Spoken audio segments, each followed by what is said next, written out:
Hello everyone, आप सभी लोगों को मेरा नमस्कार। मैं वरुण जोशी आप लोगों का स्वागत करता हूं हमारे चैनल कैफे इंग्लिश में। हमारा जो आज का टॉपिक है वो फिर से क्या है, कंजंक्शन। आज मैं कुछ और इंपॉर्टेंट चीजें कंजंक्शन पे बेस्ड आप लोगों को बताने वाला हूं। क्लियर है? कुछ और इंपॉर्टेंट चीजें, बेसिक चीजें ही हैं। अभी बेसिक चीजों के बाद we will shift our focus towards the advance topics या advance things related to this topic conjunction. और उसके बाद क्या होगा, एक अच्छा खासा प्रैक्टिस सेशन मैं आप लोगों को जरूर करवाऊंगा। क्लियर है? ठीक है। लाइव क्लासेस के थ्रू बोला था आप लोगों को कि लाइव क्लासेस के थ्रू ही मैं आप लोगों को ग्रामर पहुंचाऊंगा, पर कोई बात नहीं, अभी जिस तरीके से भी हो रही है चलते रहेंगे अभी। ठीक है, अभी कुछ एडजस्टमेंट्स और करने हैं अभी सेटअप में अपने, तो उसके बाद से क्या है कि ग्रामर के जो सेक्शंस होंगे, ग्रामर के जो सेशंस होंगे वो लाइव होंगे। ठीक है, चलो टॉपिक शुरू करते हैं। थोड़ा सा एक रिवीजन के तौर पे देख लेते हैं कि क्या क्या हमने पढ़ा है अभी तक।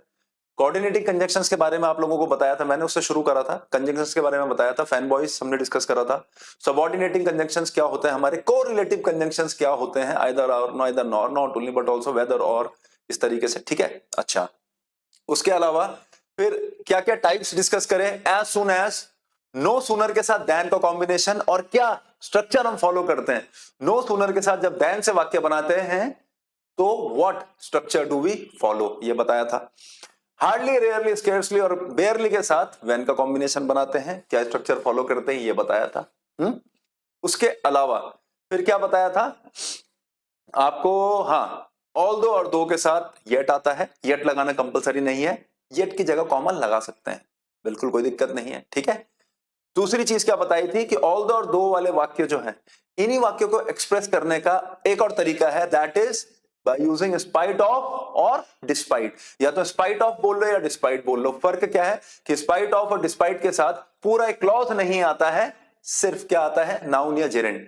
उस पर बेस कुछ एग्जांपल्स बताए थे। फिर बताया था on condition that, provided that, if और अनलेस का कैसे यूज करते हैं हम लोग, ये चीज बताई थी आप लोगों को मैंने। ठीक है। उसके बाद क्या बताया था कि जब भी when a WH word functions as a conjunction, in that case we don't use that। मतलब जब मैं बोलूं nobody knows that why he left his job, तो वहां पे why के बाद he left his job एक वाक्य है, nobody knows एक वाक्य है। तो इन दोनों वाक्यों को जब WH वर्ड why से हम कनेक्ट कर रहे हैं तो फिर that नहीं आएगा कनेक्टर के तौर पे। क्लियर है? दैट कब आता है कनेक्टर के तौर पे? इनडायरेक्ट, डायरेक्ट नरेशन में मैंने आप लोगों को अच्छे से बता रखा है। जब कोई स्टेटमेंट हमें रिपोर्ट करना हो, बताना हो, तब हम लोग दैट का प्रयोग करते हैं वहां पे। क्लियर है? इसके लिए भी आप क्या कर सकते हो, डायरेक्ट इनडायरेक्ट की वीडियोस आप देख सकते हो। ठीक है, चलो तो आज शुरू करते हैं। अब देखो, अभी थोड़ी देर पहले मैंने आपको क्या बताया था, थोड़ी देर पहले मैंने आपको बताया था कि हम लोग दैट और WH वर्ड को एक साथ यूज नहीं करते हैं, है ना। बट क्या है, ये ग्रामर है। इंग्लिश ग्रामर की खूबसूरती क्या है कि हमें जो जो हम पढ़ते रहेंगे तो मोस्टली हमें अपवाद भी थोड़े से देखने को मिलेंगे। ठीक है, तो आज कुछ अपवाद की बात कर लेते हैं, उससे शुरू करते हैं अपने सेंटेंस की। And these exceptions are not to confuse you, to make you understand one thing, कि अगर मैंने आपको बताया कि एक एडजस्टमेंट है इंग्लिश में विच इज नॉट पॉसिबल, ठीक है, पर अगर आपको किसी और वाक्य में दिखे तो वो क्या सेंस वहां पे इंप्लाई कर रहा है या उसका क्या क्या चीज वो सिग्निफाई कर रहा है, ये चीज आप लोगों को पता होनी चाहिए। ठीक है, देखो जैसे मैं बोलूं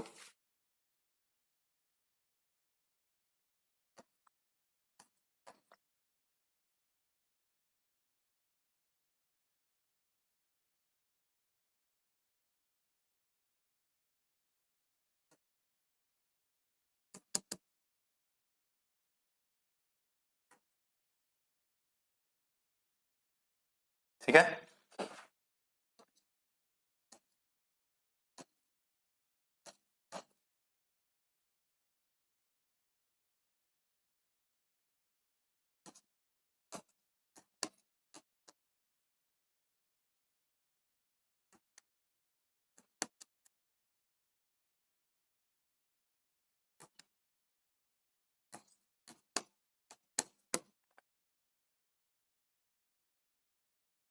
ठीक है। अब देखो मैंने क्या लिखा, I remember the reason why that incident took place, I remember the place, ठीक है, where that incident took place. ठीक है, एक चीज ये लिखी और इसमें एक एग्जांपल और था, रुको। I I remember the time when that incident took place. देखो क्यों इस सेंटेंस को लिखने का जो सिग्निफिकेंस है वो क्या है मैं बता देता हूं आप लोगों को, ठीक है, कि ये वाक्य लिखा क्यों यहां पे। देखो, I remember the reason why that incident took place. I remember the place where that incident took place. I remember the time when that incident took place.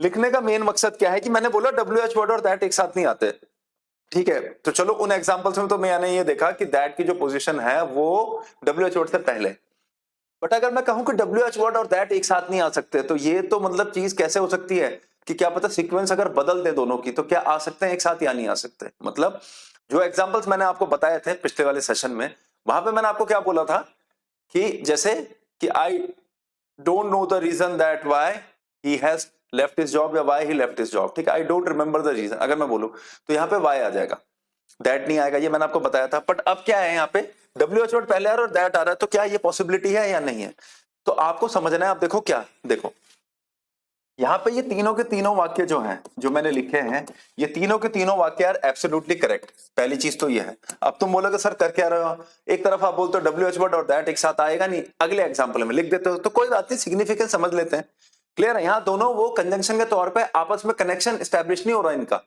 दोनों का क्या है अलग अलग रोल है, क्या रोल प्ले कर रहे हैं देखो। I remember the reason why that incident took place, अब यहां पे क्या है रिमेंबर द रीजन कि ये इंसिडेंट क्यों हुआ, तो आपको एक चीज समझनी है यहां पे कि दैट इंसिडेंट, ये दैट जो है ये यहां पे क्या है डिमॉन्स्ट्रेटिव एडजेक्टिव है, वाई तो कंजंक्शन मान लो यहां पे कि I remember the reason why, ये दैट इंसिडेंट क्या है, ये दैट इंसिडेंट वो इंसिडेंट क्यों हुआ, तो यहां पे दैट जो है ये किसको डिफाइन कर रहा है, नाउन को, और नाउन को डिफाइन करने वाली चीज क्या होती है डिमॉन्स्ट्रेटिव, सॉरी नाउन को डिफाइन करने वाली चीज क्या होती है एडजेक्टिव, क्लियर है। एडजेक्टिव क्या करता है नाउन की विशेषता बताता है, तो जैसे मैंने बोला this pen, that pen, these pens, those pens, demonstrative adjective है, ठीक है। अब तुम बोलोगे फिर अगर ये डिमॉन्स्ट्रेटिव एडजेक्टिव है तो ये डिमॉन्स्ट्रेटिव प्रोनाउन की तरह कब काम करते हैं, देखो दिस इज माय पेन, अब ये डिमॉन्स्ट्रेटिव प्रोनाउन है, एडजेक्टिव कब होगा व्हेन दिस दैट दीस और दोस कम्स या come immediately before a noun, clear है। तो यहां पे क्या हुआ ये बाय तो कंजंक्शन है पर ये दैट इंसिडेंट क्या है वो इंसिडेंट, ये इसकी विशेषता बता रहा है, क्लियर है। तो ये नाउन को डिफाइन कर रहा है, ये पूरे क्लॉज को डिफाइन नहीं कर रहा है, इंसिडेंट टुक प्लेस, क्लियर है। तो यहां पे ये दैट क्या है नाउन की विशेषता बता रहा है। उसी तरीके से देखो I remember the place where, फिर से दैट इंसिडेंट टुक प्लेस, मैंने क्या करा एग्जांपल चेंज नहीं करे, एक ही एग्जांपल के थ्रू तुम लोगों को समझाने की कोशिश कर रहा हूं यहां पे, ठीक है। I remember the place where that incident took place, अब वेयर फिर से क्या दैट इंसिडेंट, इंसिडेंट नाउन है और ये क्या कर रहा है दैट यहां पे डिफाइन कर रहा है इंसिडेंट को, कंजंक्शन के तौर पे नहीं काम कर रहा है ये, फिर क्लियर है, ये चीज आपको समझनी है। और आई remember the time when that incident took place, वो इंसिडेंट टुक प्लेस, तो ये पूरे क्लॉज को डिफाइन नहीं कर रहा, ये पूरे क्लॉज को कनेक्ट करने की कोशिश नहीं कर रहा है यहाँ पे, ये सिर्फ इंसिडेंट के लिए लगा हुआ है ये दैट यहाँ पे बस, क्लियर है। तो ये चीज समझनी है आप लोगों को।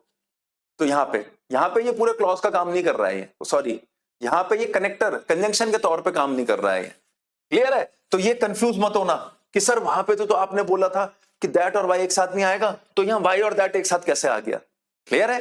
दूसरी बात अगर आसान भाषा में हम बात करें तो देखो, ठीक है, अगर मैं आसान भाषा में बात करूं तो जनरली नॉर्मल इंग्लिश यूसेज, ये तो मैंने एग्जाम पॉइंट ऑफ व्यू से दिया आपको, जनरली हम इस वाक्य को कैसे लिख सकते हैं देखो, ठीक है, यही बता देता हूं, रुको देखो जनरली इस वाक्य को मैं लिख सकता हूं I remember the reason the incident took place, I remember the reason the incident took place, लो लगा दो द, मैंने अब क्या करा डिमॉन्स्ट्रेटिव एडजेक्टिव हटा के मैंने क्या कर दिया वहां पे नॉर्मल अपना आर्टिकल लगा दिया, लो ठीक है ना, क्लियर है। अब जैसे मैं बोलूं दिस पेन इज माइन, ठीक है, ये पेन मेरा है, मैं ऐसा भी तो बोल सकता हूं the pen is mine, pen मेरा है, तो मैंने क्या करा डिमॉन्स्ट्रेटिव एडजेक्टिव की तरह मैंने वहां पे क्या करा आर्टिकल को प्रेफर कर दिया, मैंने वहां पे बोल सकते हो the pen is mine, understood होगा, ठीक है, दिस पेन इज माइन, बता रहे हो कि ये वाला पेन मेरा, द पेन इज माइन, हो सकता है कि पेन के बारे में चर्चा चल रही हो, लोग पूछ रहे हो किसका किसका किसका है, मैं बोलो मेरा है भाई, the pen is mine. Clear है? तो कहने के सेंस पे है ना, आप ये इसको चैलेंज नहीं कर सकते, नहीं sir this pen is mine होगा, द पेन इज माइन नहीं हो सकता। क्लियर है? इस चीज को हम चैलेंज नहीं कर सकते। ठीक है, तो यहां पे देखो मैं लिख सकता हूं I remember the reason the incident took place, I remember the time the incident took place.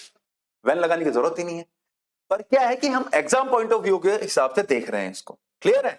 बताने का मेन मकसद यह था कि WH वर्ड के साथ दैट ना आए, ऐसा इट इज नॉट कंपलसरी, बस वो उस केसेस में होता है कि जब यहां पे अगर नॉर्मल आप किसी सेंटेंस को रिपोर्ट कर रहे हो और वहां पे WH वर्ड है, तो फिर WH वर्ड ही फंक्शन करेगा कंजंक्शन के तौर पे, वहां पे दैट लगाने की जरूरत नहीं पड़ेगी, वहां पे दैट लगाने की जरूरत नहीं है।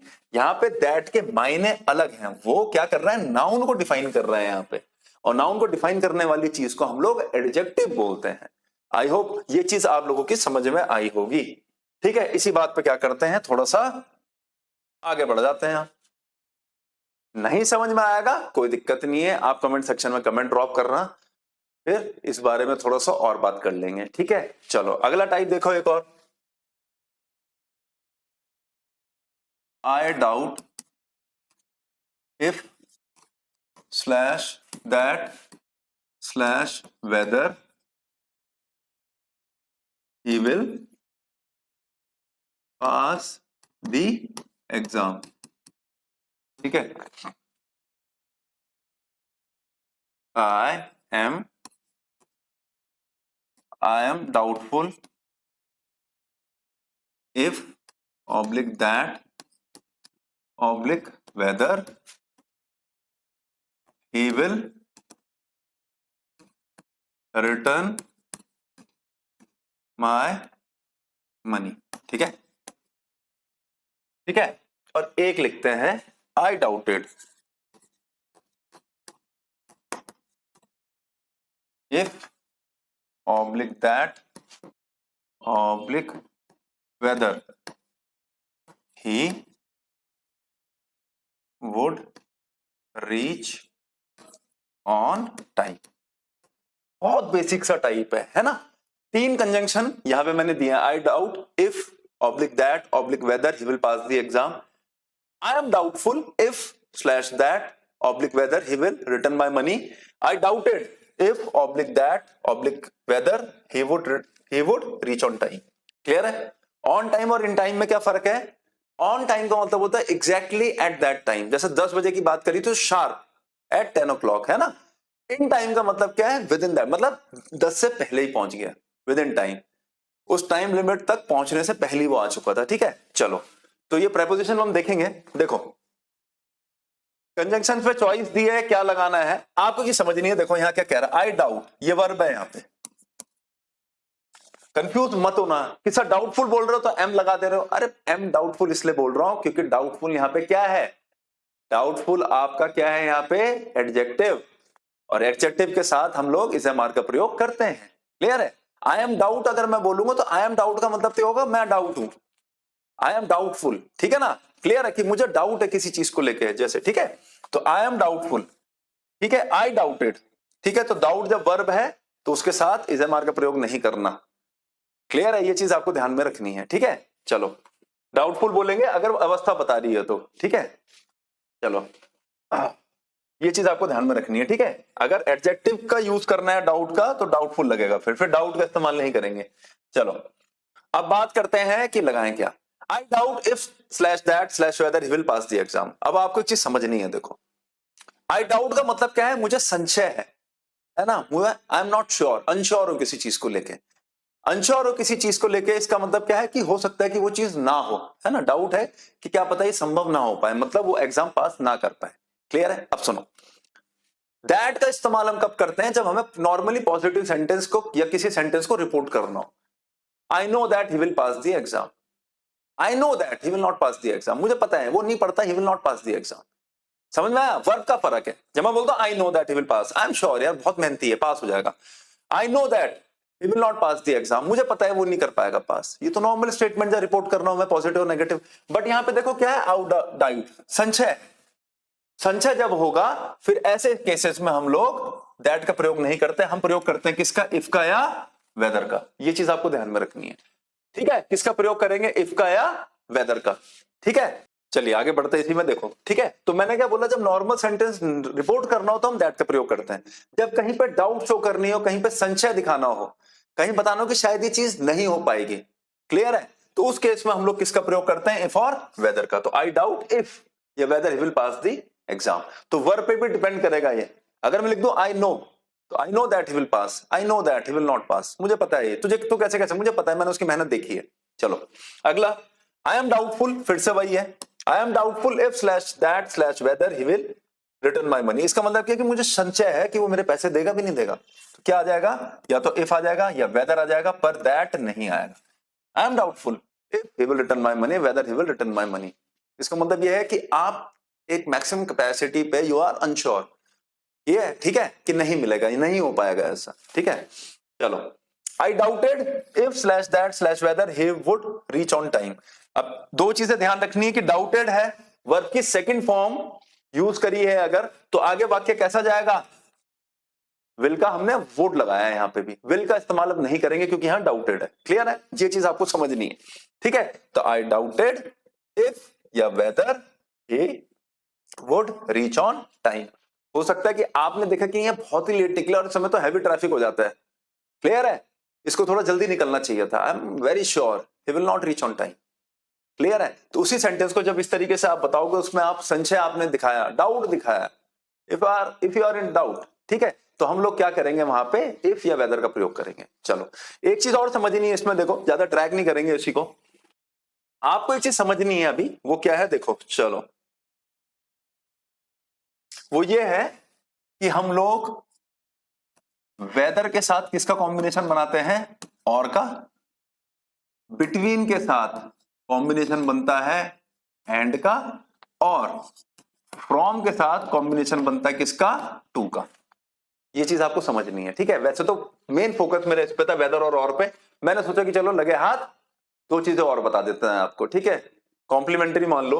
तो वेदर के साथ और का कॉम्बिनेशन बनता है बिटवीन के साथ एंड का, और फ्रॉम के साथ टू का। The meeting will be held between 4 PM and 5 PM। Meeting जो होगी वो 4 और 5 बजे के बीच में होने वाली है। Meeting will be held from, जब एक टाइम होता ना हमारे पास कि ये डेस्टिनेशन, ये हमने यहां से शुरू करा, इनिशियल पॉइंट ये, स्टार्टिंग पॉइंट ये, और डेस्टिनेशन ये, और पूरा यहां से यहां तक कवर करना है, तो फ्रॉम के साथ टू का इस्तेमाल हम कर लेते हैं।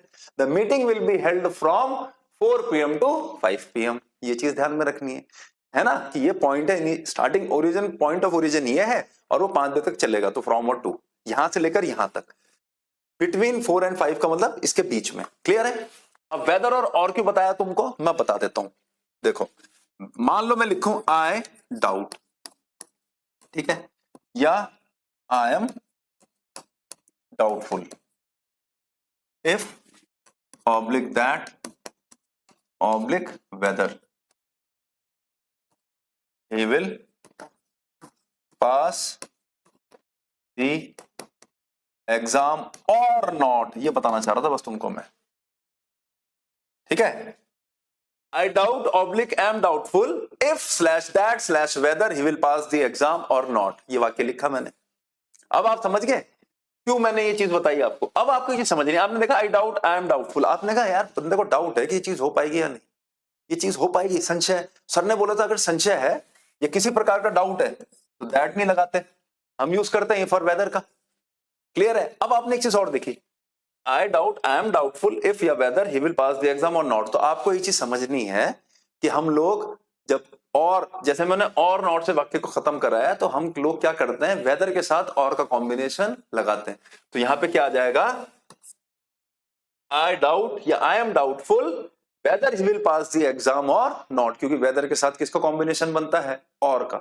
बस ये चीज ध्यान रखनी है, क्लियर है। अब चाहे तुम ही डाउट्स बोलो, ही डाउट्स, या आप बोलो कि ही डाउटेड, पर अगर और से आप अगर वाक्यों को खत्म कर रहे हो तो हम किसका प्रयोग करेंगे, वेदर का, क्योंकि वेदर के साथ और का कॉम्बिनेशन बनता है, क्लियर है। अब इफ के साथ और भी देखने को मिल जाएगा आपको, पर ज्यादा फॉर्मल जो यूज है वो किसका है, वेदर और का कॉम्बिनेशन का यूज है, क्लियर है। चलो अब देखो, अभी तक क्या करा था, अभी तक हर कौन से एस्पेक्ट पे बात करी कि डाउट है, एम डाउटफुल है और डाउटेड है, क्लियर है। अब अगर वाक्य ऐसा लिखूं, देखो, I am not doubtful, I am not doubtful या आई डू नॉट डाउट, ठीक है, सब एक साथ लिख रहा हूं यार, क्लियर है? अलग अलग एग्जांपल बढ़ाने की जरूरत नहीं है, एक साथ लिख देता है। I am not doubtful, confuse मत होना, यहाँ पे डाउटफुल एडजेक्टिव है, तो जब एडजेक्टिव होता है तो हम बोलते हैं I am tired, I am good, I am intelligent, clear है? समझ में आ रहा?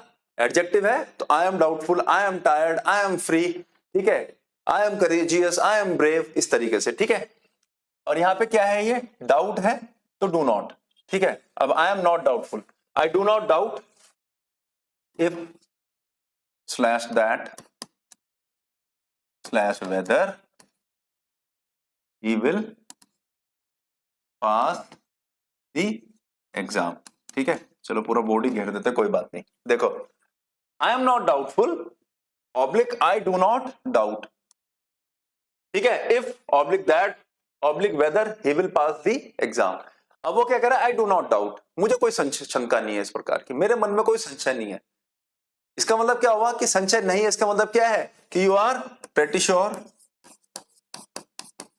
या वेरी श्योर, है ना, कि चीज क्या पॉजिटिवली होगी या नेगेटिवली? पॉजिटिवली होगी, मुझे कोई डाउट नहीं है वो पास हो जाएगा, या मुझे कोई डाउट नहीं है उसके पास होने पे, मुझे अब कोई डाउट नहीं है, क्लियर है? इसका मतलब क्या हुआ, आप नॉर्मल सेंटेंस आप रिपोर्ट कर रहे हो, तो जब आप नॉर्मल सेंटेंस रिपोर्ट कर रहे हो तो फिर यहाँ पे अब क्या करेंगे हम लोग, इफ और वेदर की जो संभावना है वो समाप्त हो गई, और अब क्या आएगा, that I am not doubtful that he will pass the exam, I do not doubt that he will pass the exam, clear है? ये चीज आपको समझ नहीं आ, आई डू नॉट डाउट, अब ये मत कहना आई डू नॉट डाउट का, आई एम नॉट डाउटफुल, मुझे कोई संशय नहीं है कि वो एग्जाम पास कर लेगा। इसका मतलब क्या हुआ कि ही विल पास द एग्जाम, समझ में आया? डाउट का, अब मैं बोलूं आई doubt if he will pass the exam, अब डाउट है, नहीं कर पाएगा शायद, I do not doubt that he will pass the exam, मुझे पता है, आई एम श्योर, ठीक है, मुझे कोई डाउट नहीं उसके पास होने पे, इसका मतलब वो पास हो जाएगा। ये चीज समझनी है आपको। नॉर्मल स्टेटमेंट जब हम रिपोर्ट कर रहे हैं तो हम क्या लगाएंगे, दैट का प्रयोग करेंगे, क्लियर है? और जब संशय दिखा रहे थे तो इफ और वेदर, क्लियर है? चलो क्लियर है? अच्छा, अब एक चीज और समझनी है, देखो, अगर मान लो मैं लिखूं I am not doubtful, I am not doubtful whether he will pass the exam और नॉट, देखो, I am not doubtful whether he will pass the exam और नॉट, अब मैंने ये वाक्य लिखा, क्लियर है? अब मैंने इफ और दैट की पॉसिबिलिटी हटा दी कि इफ लगाएं दैट लगाएं, मैंने तुम्हें कहा वेदर से बना के देख लेते हैं। चलो ठीक है, ये तो समझ में आया कि जब आपके मन में किसी प्रकार की कोई डाउट ना हो तो वहां पे हम सेंटेंस को डायरेक्टली रिपोर्ट करते हैं कंजंक्शन के थ्रू, और वो कंजंक्शन होता है हमारा दैट।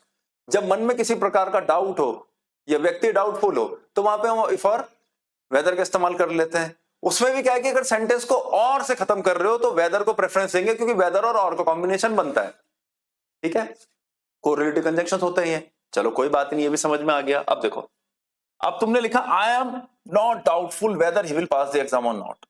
अब तुम कहोगे सर यहाँ पे मैंने लिखा, आपने लिखा है आई एम नॉट डाउटफुल, तो उस केस में तो दैट आना चाहिए।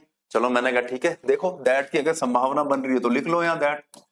फिर थोड़ा सेंटेंस में आगे बढ़ के तुमने कहा अरे सर अब तो एक दिक्कत और हो रही, आपने तो और नॉट से वाक्य को खत्म कर दिया, और नॉट के साथ तो आप कह रहे थे वेदर, ये तो असमंजस में डाल दिया।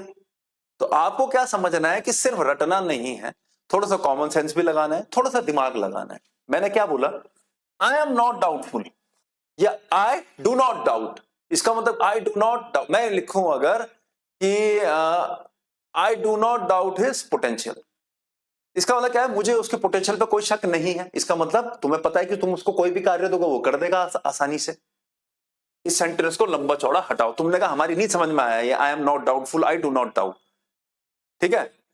मैंने लिखा, मैंने बोला I don't doubt his potential, मुझे उसके पोटेंशियल पे कोई डाउट नहीं है। यही अगर तुम्हें किसी के पोटेंशियल पे डाउट नहीं है, इसका मतलब क्या हुआ कि तुम उसे कोई भी टास्क दोगे वो उसको पूरा कर लेगा। तो भैया वही इस क्लॉज पे भी अप्लाई करो ना कि I do not doubt that he will pass the exam, इसका मतलब मुझे पक्का यकीन है वो पास कर लेगा, मुझे डाउट ही नहीं है उस पर किसी भी प्रकार का। यही मतलब हुआ इसका, ठीक है। तो वहां पे हम दैट का प्रयोग कर रहे थे क्योंकि संशय नहीं है मन में। अब यहां देखो, I am not doubtful that या वेदर ही विल पास दिया। अब तुम कह रहे हो दैट इसलिए क्योंकि आई एम नॉट डाउटफुल है, और इसलिए कि वेदर, और वेदर इसलिए कि और कि करे क्या आप। तो ऐसा है कि ये वाक्य ही पूरा का पूरा क्या है, गलत है, ठीक है। ये खाली समझाने के पर्पज से लिखा गया, टाइम वेस्ट करने के लिए नहीं है, समझाने के पर्पज से लिखा गया कि भैया जब तुम्हें डाउट ही नहीं है किसी के पोटेंशियल पे, तो ये और नॉट कैसे आ जाएगा फिर, क्योंकि डाउट ही नहीं है। तो वहां पे चीज को नकारात्मक रखने का तो मेन वही खत्म हो गया, मुझे कोई डाउट नहीं है कि वो एग्जाम पास कर पाएगा या नहीं। अरे ये क्या बात है, मुझे कोई डाउट नहीं है कि वो एग्जाम पास कर पाएगा। इसका मतलब क्या है, you are very sure, you are confident that he will pass the exam. I am confident that he will pass the exam. ठीक है, समझ में आया। तो और नॉट की तो संभावना ही खत्म होगी जब तुम्हें डाउट ही नहीं है। तुमने स्टार्टिंग में बोल दिया, तुमने स्टार्टिंग में बोल दिया कि मुझे डाउट ही नहीं है, तो और लगेगा ही नहीं फिर। क्लियर है। तो थोड़ा सा क्या करना है, दिमाग को भी क्या करना है, खुला रखना है बिल्कुल एकदम। ऐसा ना हो कि उसमें लिखा है चूज द करेक्ट सेंटेंस और फिर वो ये दे दे तुम्हें, आई एम नॉट डाउटफुल और ये, और तुम सोच रहे हो कि यार यहाँ पे, और मान लो दैट लगा के दे, तुम कहोगे नहीं नहीं सर ने बोला था यहाँ तो वेदर आना चाहिए क्योंकि और के साथ वेदर का कॉम्बिनेशन बनता है। नहीं, सेंटेंस ही गलत है भाई जी ये। क्लियर है। चलो अच्छा, इसी पे थोड़ा आगे बढ़ते हैं। अब थोड़ी सी बात करते हैं अब किसकी, लाइक और एज की। क्लियर है। देखो लाइक जो है ये वर्ब की तरह भी काम करता है। क्लियर है। एज जो है हमारा रीजन साइड करने का प्रेपोजिशन भी है, ठीक है। ठीक है ना। As it is raining I have decided to stay at home. As it is raining, क्योंकि बारिश हो रही है तो मैंने डिसाइड करा है कि मैं घर पे रहना पसंद करूंगा। क्लियर है। तो रीजन साइड करने का प्रेपोजिशन भी होगा एज, ठीक है। दूसरी बात क्या है, लाइक हमारा वर्ब की तरह भी काम करती है। दूसरा क्या है, लाइक कंजंक्शन के तौर पे भी काम करता है। वो मेहनत करता है राम के जैसे। जब हमें दो एक्शन में या किसी दो व्यक्तियों के बीच में जब रिजेम्बलेंस दिखानी हो तो भी तो लाइक का प्रयोग करते हैं हम लोग। He talks, he acts like his father, he talks like his father. समझ। अब मैं ये तो नहीं बोलता ना he talks likes his father. इसका मतलब क्या हुआ, जब मैं बोलूं he talks like his father का मतलब क्या, उसका एक्सेंट, उसकी टोन, उसकी पिच, उसका तरीका अपने फादर की तरह है बात करने का। क्लियर है। तो लाइक का मतलब होता है जैसे सिमिलैरिटी दिखाने के लिए, है ना, तो वहां पे वो कंजंक्शन हो जाएगा। अब आपको समझना है कि दोनों में फर्क क्या है। देखो लाइक का इस्तेमाल हम करते हैं किसको, कंजंक्शन के तौर पे नाउन को कनेक्ट करने के लिए। क्लियर है। सिर्फ इतना काम है लाइक का, ठीक है। He walks like Ram, he behaves, he plays cricket like his brother. ठीक है, वो अपने भाई की तरह क्रिकेट खेलता है। क्लियर है। अच्छा, एज का काम क्या होता है, दो क्लॉजेस को कनेक्ट करना। ये क्या करेगा, दो क्लॉजेस को कनेक्ट करेगा। अभी बताऊंगा एग्जांपल से समझ में आ जाएगा। दूसरा प्रोफेशन बताने के लिए और तीसरा पर्पस बताने के लिए। कुछ रह जाएगा तो डोंट वरी, ठीक है। देखो होता क्या है कि जब आप किसी एग्जाम की तैयारी करा रहे हो, किसी पर्टिकुलर एग्जाम की, क्लियर है, तो सिलेबस वेल डिफाइंड होता है, क्वेश्चन का लेवल आप लोगों को पता रहता है। आदमी उसी तरीके से ऑफलाइन स्टूडेंट्स में अपने बच्चों को पहले से तैयार करता है, 3-4 महीने उसी हिसाब से पढ़ाता है। क्लियर है। उसके बाद क्या होता है कि जब बुक्स में कुछ क्वेश्चंस आते हैं, बच्चे सॉल्व करते रहते हैं, वेरियस प्लेटफॉर्म्स में देखते हैं, सवाल सर्च करते हैं, फिर उसके हिसाब से आप बताते हो। बट जब आप एक पब्लिक प्लेटफॉर्म को रिप्रेजेंट कर रहे हो आप, तो वहां पे क्या होता है कि हर एक चीज कहते हैं ना कि you have to focus on every nuance. ठीक है, जो भी बारीकी है उस पर सारा ध्यान रखना पड़ता है और वो सबके सामने रखना पड़ता है, क्योंकि अब जो आपका रिप्रेजेंटेशन है वो सिर्फ एक लिमिटेड चेहरों के सामने नहीं है, आप मतलब क्या एक पब्लिक रिप्रेजेंटेशन है आपका। क्लियर है। तो अभी क्या है, तो शुरुआत तो बेसिक से करी है, ठीक है। धीरे धीरे जब पढ़ेंगे मैं आपको क्वेश्चंस भी कराऊंगा इंपॉर्टेंट, बिल्कुल लेटेस्ट जो आए हैं, जो पुराने भी थे वो भी सब करवाऊंगा मैं आप लोगों को, ठीक है। मैंने अभी दोबारा बोला कि अभी शुरू ही करा है हमने, ठीक है। तो चलिए जुड़े रहेंगे, तो बहुत इंपॉर्टेंट इंफॉर्मेशन आप लोगों से हमेशा शेयर होती रहेंगी। चलो देखो, लाइक कंजंक्शन के तौर पे काम करेगा, नाउन एज का काम करेगा, क्लॉज की तरह काम करेगा, प्रोफेशन बताने के लिए काम करेगा और पर्पस पे काम करेगा। ठीक है। अच्छा देखो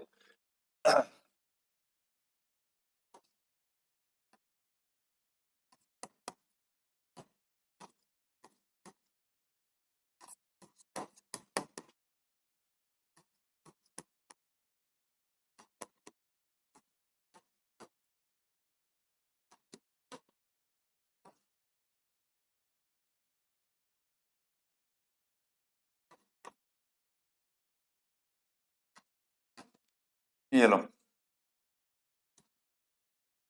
he went to market and brought some fruit like as grapes and oranges. Clear है? अब तुमने देखा like क्या करेगा, कंजंक्शन तौर पे काम करेगा और सिर्फ नाउन को कनेक्ट करने का काम करता है ये, ठीक है। तो he went to market and brought some fruit like grapes and oranges. हमें पता चल गया कि यहाँ पे सिर्फ नाउन है, या नाउन नंबर 1 है, नाउन नंबर 2 है, ठीक है, एंड यहाँ पे कोऑर्डिनेटिंग कंजंक्शन हो गया हमारा। क्लियर है? तो he went to market and brought some fruit like grapes and oranges. Clear है? अच्छा, एक चीज देखो, एक एग्जांपल और देखो।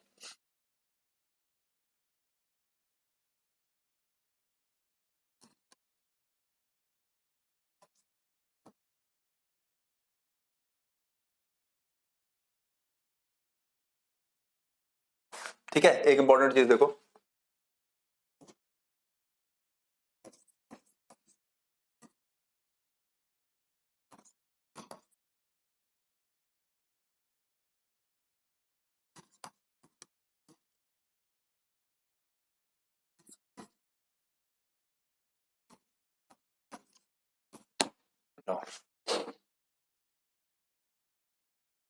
ठीक है, देखो क्या लिखा मैंने, he plays like oblique as his brother, he plays like oblique as his brother plays या does। ठीक है, बहुत सिंपल सा सवाल है। अब देखो, he plays like oblique as his brother, आप कहोगे कि यहाँ पे क्या करना है, कंजंक्शन के तौर पे यूज करना है, और यहाँ पे सिर्फ जो बाद वाली इंफॉर्मेशन है हमारी, उसमें सिर्फ क्या है, नाउन है, पूरा क्लॉज तो है नहीं, पूरा वाक्य तो है नहीं। क्लॉज की रिक्वायरमेंट क्या बताई थी मैंने, एक वर्ब होना चाहिए और एक क्या होना चाहिए, सब्जेक्ट होना चाहिए हमारे पास। यहाँ पे सिर्फ सब्जेक्ट ही सब्जेक्ट है, कंपैरिजन वाला, सिमिलैरिटी दिखाने वाला सिर्फ सब्जेक्ट है और कोई वर्ब नहीं है, इसका ना नाउन है। तो वेल अंडरस्टूड है कि आंसर क्या हो जाएगा, like. He plays like his brother, ये तो यार बिल्कुल अपने भाई की तरह खेलता है। तुमने लोकल किसी लड़के को, इसका क्लास तो बिल्कुल विराट कोहली जैसा है, समझ में आया? ये चीज आपको समझ नहीं है। तो he plays like his brother, वो अपने भाई के जैसा खेलता है। अब देखो, he plays like oblique as his brother plays या does, इस does का क्या सिग्निफिकेंस है अभी बताता हूं थोड़ी देर में। he plays like oblique as his brother plays। अब तुमने कहा कि सर ने क्या करा, थोड़ा सा इस सेंटेंस को कैसे ट्विस्ट करा कि क्लॉज के साथ इन्होंने क्या, ओ सॉरी, नाउन के साथ इन्होंने क्या कर दिया, वर्ब भी लगा दी। तो क्लॉज बन गया, वो खेलता है और कैसे, जैसे उसका भाई खेलता है, जैसे उसका भाई खेलता है वैसे ही वो भी खेलता है।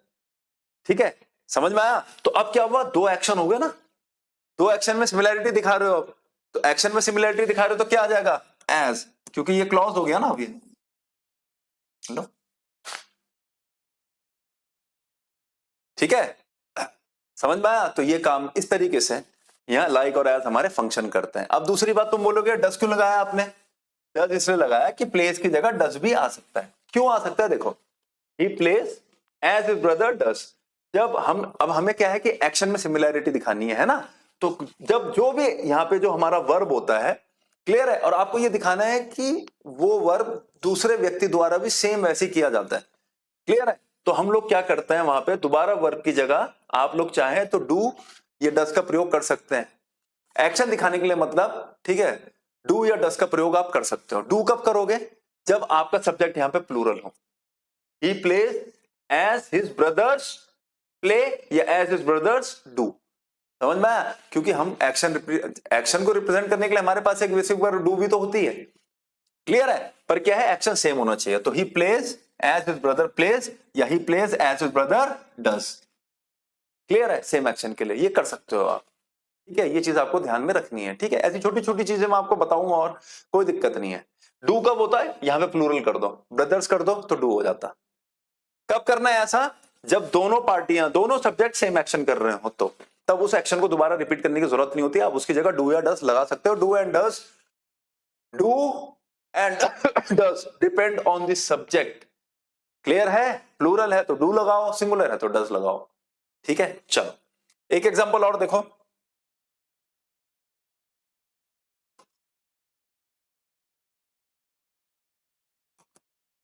He uses this spoon as oblique like a knife। ठीक है,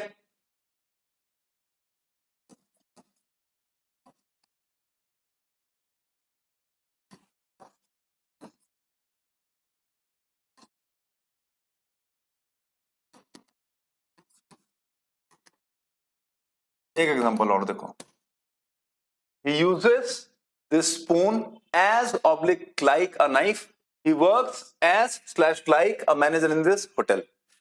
अब तुम बोलोगे, ठीक है, he uses spoon as oblique like a knife, he works as या oblique like a manager in this hotel. ठीक है, अब तुम बोलोगे कि सर as और like के बाद यहां पे नाउन है, इधर भी नाउन है, तो हमारा आंसर होना चाहिए like. ठीक है, हमारा आंसर क्या होना चाहिए? लाइक होना चाहिए. मैं आप लोगों को इसमें एक चीज समझाना चाहूंगा. यहां क्या शो हो रहा है? पर्पस. पर्पस क्या हो रहा है कि हमारी जो स्पून है वो किसका पर्पस सॉल्व कर रही है? नाइफ का. या आप क्या कर रहे हो? स्पून से काट रहे हो चीज को. क्लियर है? थोड़ा सा इनोवेटिव बनने की कोशिश कर रहे हो. आपको चाकू नहीं मिल रहा है, कोई बात नहीं, मैं तुम्हें दिखाता हूं मैं कितना टैलेंटेड हूं.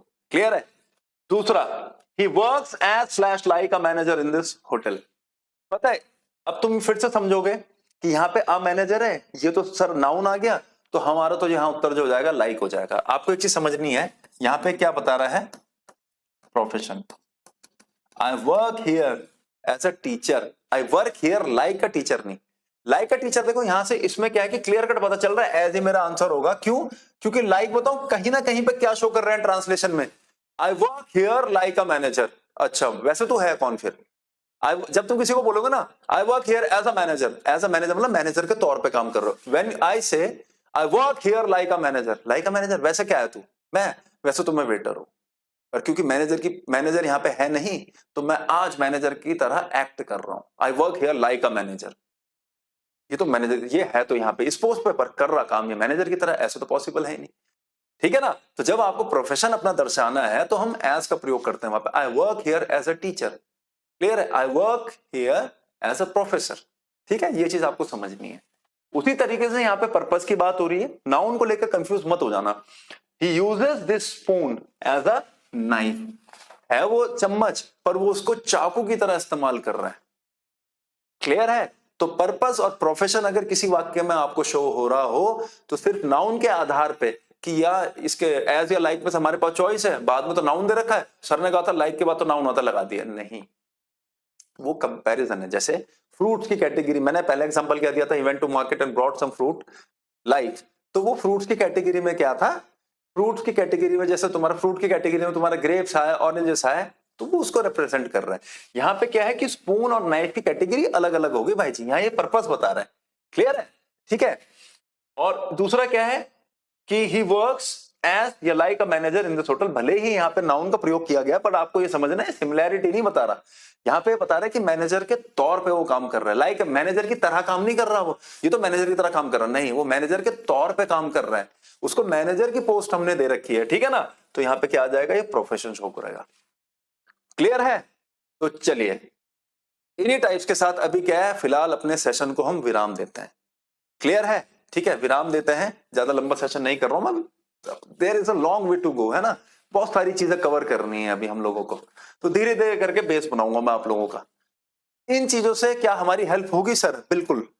Once we are done with this topic, एक दो सेशन और लूंगा मैं उसके बाद जब ये खत्म करेंगे. Once we are done this with topic, मैं अभी भी कह रहा हूं आपको, आप कुछ मत करो, गूगल में टाइप कर देना 30 स्पॉटिंग द एरर्स या 30 fill in the blanks based on conjunctions. Clear है? कंजंक्शन पे बेस्ड क्वेश्चंस सॉल्व करो. अगर लगता है कि ये अननेसेसरी और फालतू की चीजें आप लोगों को पढ़ाई गई है तो डू, मतलब मुझे पता है कि फिर बोलने की जरूरत ही नहीं पड़ेगी. बच्चे बहुत खतरनाक है हमारे, जो भी व्यू करने वाले होंगे चैनल को ऑटोमेटिकली लिख देंगे आपने ऑफलाइन क्लास में क्या किया. ठीक है, हमें इस चीज से कोई लेना देना नहीं, बट आप जो सेशंस कंडक्ट कर रहे हो उनका तो एग्जाम से कोई दूर दूर तक कोई रिश्ता नाता ही नहीं है. वैसे ऐसा होगा नहीं, पर फिर भी. ठीक है जी? क्लियर है? ठीक है. हाँ, बेसिक चीजें हैं अभी, एडवांस चीजें भी जब मैं करवा दूंगा आपको तो उसके बाद मैं क्वेश्चंस भी करवाऊंगा आप लोगों को. ठीक है ना? जिससे आपको आइडिया लग जाएगा कि जो हम पढ़ रहे हैं कितना फ्रूटफुल है, कितना प्रोडक्टिव है. ठीक है, तो तब तक आप हमारे चैनल से जुड़े रहिए. ठीक है, जल्दी मिलेंगे नए सेशन के साथ. बहुत बहुत धन्यवाद.